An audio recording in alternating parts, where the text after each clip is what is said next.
Yeah, so I'm Kim Solez. I'm a physician at University Hospital. I teach a course on technology and the future of medicine.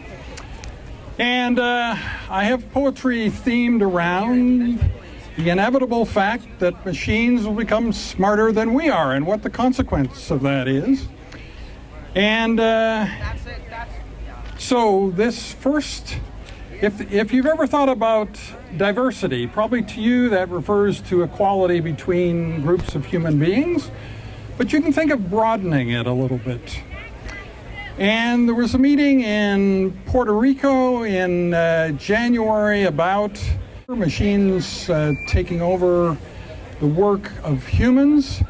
And there were a lot of celebrities, journalists, important people there. So that's what I refer to in this poem. A big picture wish for diversity, solving the general case saves the human race.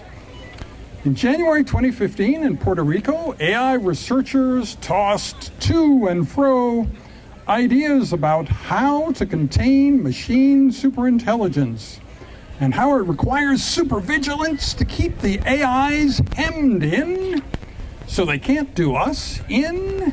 Enslaving the bots is necessary so they can't decide they don't want nary any humans around. Suspicions abound, no trust will be found. All drones will be downed with evil, primeval, exuding from every bot navel. But isn't it possible that humans will be able to build in friendly demeanor in the bot's manufacture? So that as long as we treat them with respect, they will be equally friendly and circumspect, and empathy and high regard can flow in both directions between us and them with proper introspections, and be both us and them a win-win situation as we go through life with good cooperation and we each find strength and diversity, and human bot teams save the day and every other day after that. Well, why not? And then as the AIs become smarter even, they will want us around in their Garden of Eden. Our welfare and theirs will be tied together, and that then becomes the plan forever. Now, Apple co-founder Steve Wozniak predicted that we will be pets, but it's totally okay because the machines will take really excellent care of us, just like we take care of our pets today. And so there's nothing to worry about, right? This poem is called Pets Who Trust. That will be us, spending the night between the front door and the screen door.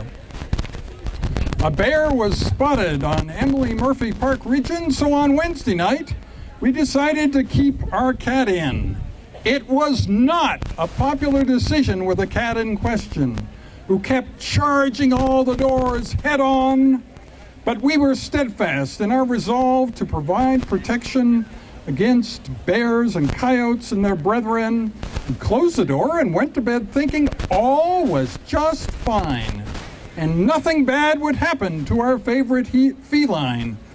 But during the night there was not a sound, no cat noises intruding, and our dreams were found. The next morning we awoke to a catless house landscape and thought, how can this be? He could not escape. We opened the front door and were astonished to discover the cat between that door and the screen door did hover, making nary a sound but eager to eat, seeming unperturbed but with a small pile of cat fur beneath his feet, but otherwise unscathed, and seeming to say, I totally trust you. I knew you would come through.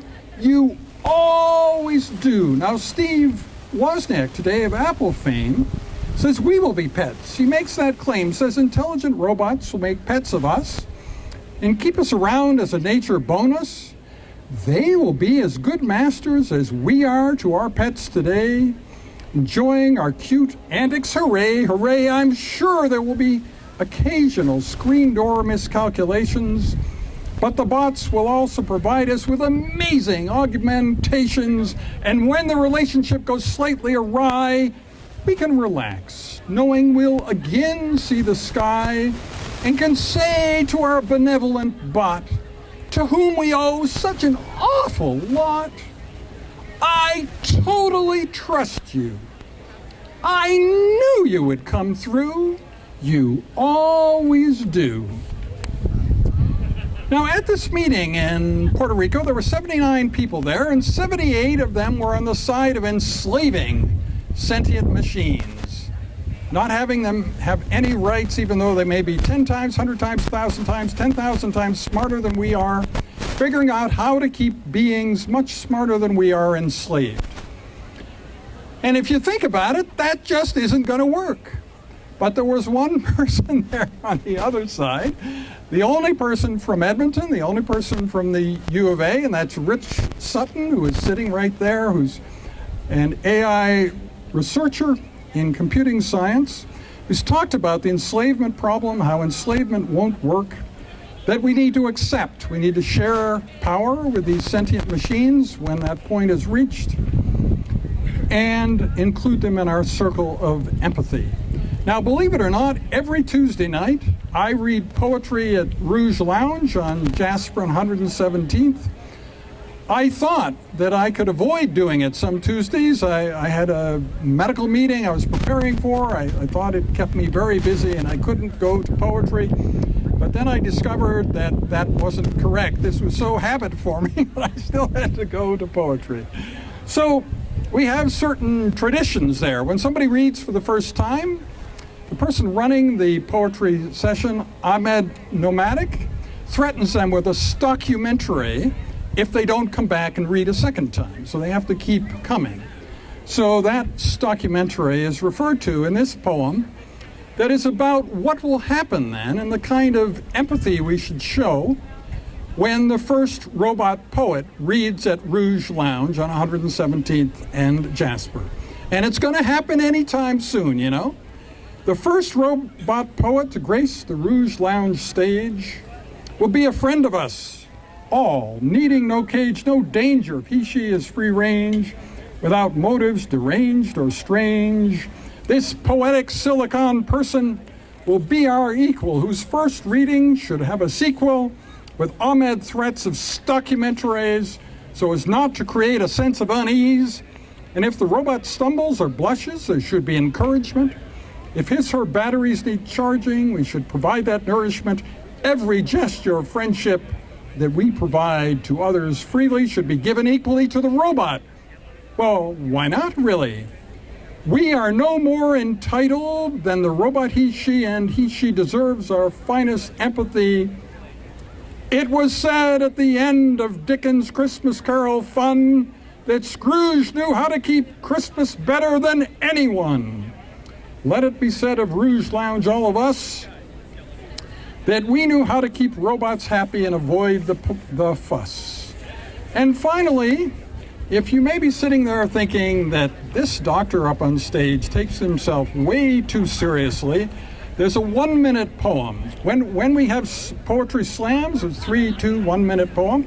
This is a 1-minute poem, and it's about my license plate, which is TRNSPTH. I run a company called Transpath, but you can think of a lot of other things that would still have those consonants, TRNSPH. So this poem is called Incongruous Pairings in the Alternative World of Transpith and Zelos Mick.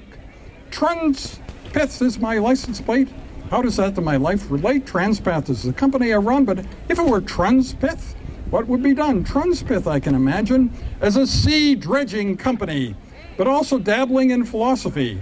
There being so many insights, inspiring poetic refrains in the muck from the bottom of shipping lanes. And speaking of incongruous pairings, consider my name in backward layerings.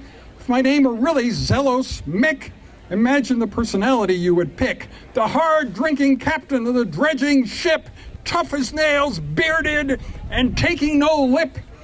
From the frightened minions surrounding me, I'm sure you can imagine that to be. So be thankful that things are as they are and not alphabetically altered that far. Ladies and gentlemen, thank you very much.